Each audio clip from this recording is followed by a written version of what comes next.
ಮತ್ತೊಮ್ಮೆ ವೀರಶೈವಾಸ್ ಕಿಚನ್ಗೆ ಸ್ವಾಗತ. ಎಲ್ಲ ಅಡುಗೆ ಪ್ರಿಯರಿಗೆ ಸ್ವಾಗತ. ಮತ್ತೊಮ್ಮೆ ನಾವು ಇವತ್ತು ಫ್ರೈಡ್ ರೈಸ್ ಹೇಗೆ ಮಾಡೋದು ಅಂತ ತಿಳ್ಕೊಳ್ಳೋಣ. ಮೊದಲಿಗೆ ಬಾಣಲಿಗೆ 2-3 ಸ್ಪೂನ್ ಎಣ್ಣೆ ಹಾಕ್ಕೊಳ್ಳಿ.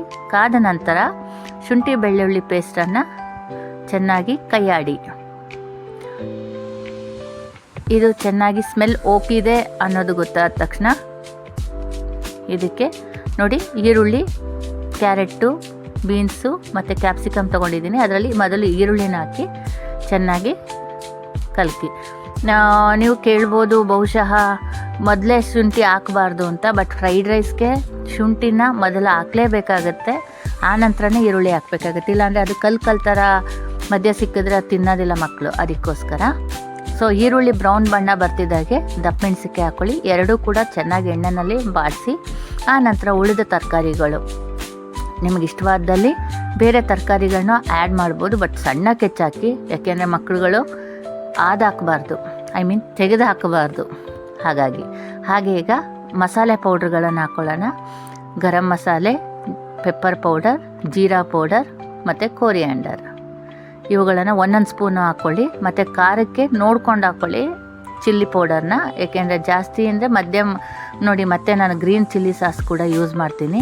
ಈ ಸಾಸ್ಗಳಿಂದ ಸ್ವಲ್ಪ ಫ್ಲೇವರು ಬೇರೆ ರೀತಿಯ ಟೇಸ್ಟ್ ಕೊಡುತ್ತೆ. ಇಲ್ಲ ನಮ್ಮ ಹತ್ರ ಅನ್ನೋದಾದರೆ ಚಿಲ್ಲಿ ಪೌಡ್ರನ್ನೇ ಸ್ವಲ್ಪ ಹಾಕ್ಕೊಳ್ಳಿ. ಹಾಗೆ ರೆಡ್ ಚಿಲ್ಲಿ ಕೂಡ ಹಾಕಿದ್ದೀನಿ ನಾನು. ಹಾಗೆ ರುಚಿಗೆ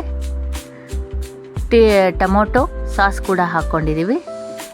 ಇವು ಎಲ್ಲವನ್ನು ಚೆನ್ನಾಗಿ ಮಿಶ್ರಣ ಮಾಡಿ.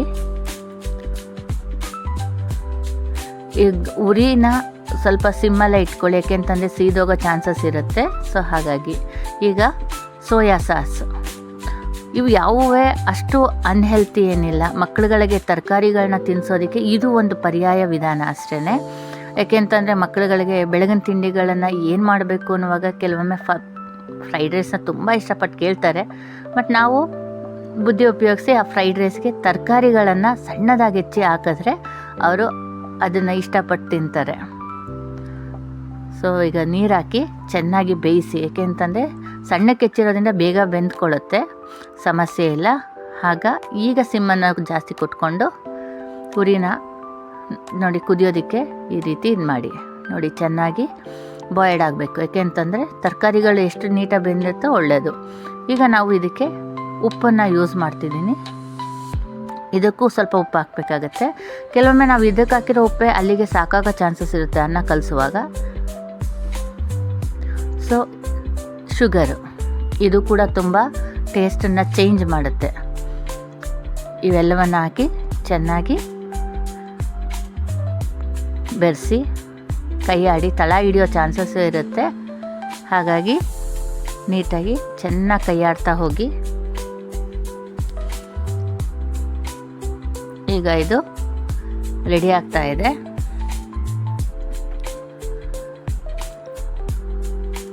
ಹಾಗೆ ಈ ದಿನದ ಮಂತ್ರ ನಾನು ಆಗಲೇ ಹೇಳಿದ್ದೆ. ನೆಕ್ಸ್ಟ್ ಟೈಮು ನಾನು ದೀಪ ಹಚ್ಚುವಾಗ ಯಾವ ಮಂತ್ರ ಹೇಳಿದ್ರೆ ನಮಗೆ ಒಳ್ಳೆಯದು, ಮೌನವಾಗಿ ಪೂಜೆ ಮಾಡೋದಕ್ಕಿಂತ ಮಂತ್ರದ ಜೊತೆ ಪೂಜೆ ಮಾಡೋದ್ರಿಂದ ತುಂಬ ಪವರ್ಫುಲ್ ಇರುತ್ತೆ ಅಂತ. ಹಾಗಾಗಿ ನಾನು ಈ ದಿನದ ಮಂತ್ರವನ್ನು ಹೇಳ್ತೀನಿ.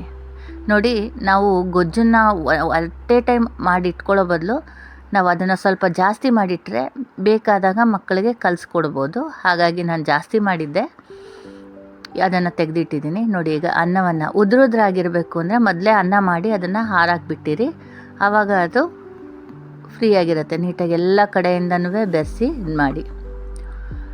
ಶುಭಂ ಕರೋತಿ ಕಲ್ಯಾಣಿ ಆರೋಗ್ಯಂ ಧನ ಸಂಪದಃ ಶತ್ರುಬುದ್ಧಿ ವಿನಾಶಾಯ ದೀಪರ್ಜ್ಯೋತಿ ನಮೋಸ್ತುತೆ. ನೋಡಿ ಕೊತ್ತಂಬರಿ ಸೊಪ್ಪನ್ನು ಹಾಕಿ ಬೆರೆಸಿದ್ದೀನಿ. ಇದರ ಅರ್ಥ ಶುಭವನ್ನು ಕೋರು ತಾಯಿ, ಶತ್ರುಗಳನ್ನು ವಿನಾಶ ಮಾಡು, ಮನೆಯಲ್ಲಿ ಧನಧಾನ್ಯ ಸಂಪತ್ತನ್ನು ಹೆಚ್ಚು ಮಾಡು, ನೆಮ್ಮದಿಯನ್ನು ಹೆಚ್ಚು ಮಾಡು ಅಂತೇಳಿ ಬೇಡ್ಕೊಳ್ತಾ ದೀಪವನ್ನು ಹಚ್ಚಿದ್ರೆ ತುಂಬ ಶ್ರೇಷ್ಠವಾಗಿರುತ್ತೆ. ಸೊ ಸ್ವಲ್ಪ ಹಬೆನಲ್ಲಿ ಬೇಯಲಿ, ಆನಂತರ ರುಚಿ ನೋಡ್ಕೊಳ್ಳಿ. ನಿಮಗೇನಾದ್ರು ಮತ್ತೆ ಉಪ್ಪು ಬೇಕು ಅನಿಸಿದ್ರೆ ಮತ್ತೆ ಇನ್ನೊಂಚೂರು ಮಿಕ್ಸ್ ಮಾಡಿ. ನಾನು ಸ್ವಲ್ಪ ಉಪ್ಪು ಕಮ್ಮಿ ಇತ್ತು ಮತ್ತೆ ಮಿಕ್ಸ್ ಮಾಡಿದೆ.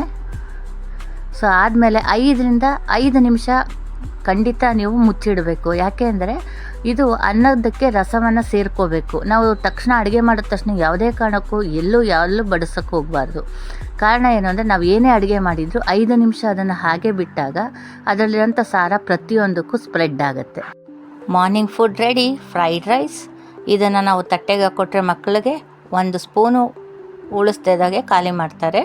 ಹಾಗೆ ಇದನ್ನು ನೀವು ಮನೆಯಲ್ಲಿ ರೆಸಿಪಿನ ಟ್ರೈ ಮಾಡಿ ಕಮೆಂಟ್ ಬಾಕ್ಸಲ್ಲಿ ಹೇಗಿತ್ತು ಅಂತ ಹಾಕಿ. ಹಾಗೆ ನಿಮ್ಮ ಫ್ರೆಂಡ್ಸ್ಗಳಿಗೆ ಶೇರ್ ಮಾಡಿ. ಹಾಗೆ ನೀವು ಲೈಕ್ ಮಾಡಿ, ಮರೀದೇ ಸಬ್ಸ್ಕ್ರೈಬ್ ಮಾಡಿ. ನಿಮ್ಮ ಪ್ರೋತ್ಸಾಹದೊಂದಿಗೆ ಧನ್ಯವಾದಗಳು.